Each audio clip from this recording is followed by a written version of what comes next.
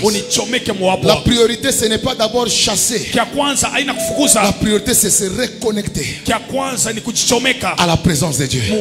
Quelqu'un peut commencer à prier. Demande à Dieu. Reconnecte-moi à ta présence. Je te désire plus qu'avant. Je désire ta présence plus qu'avant. Je désire ta présence plus qu'avant.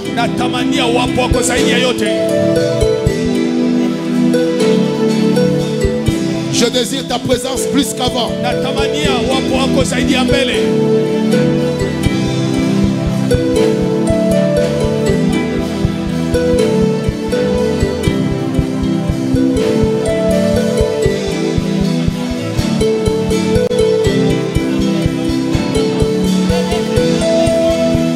Prie.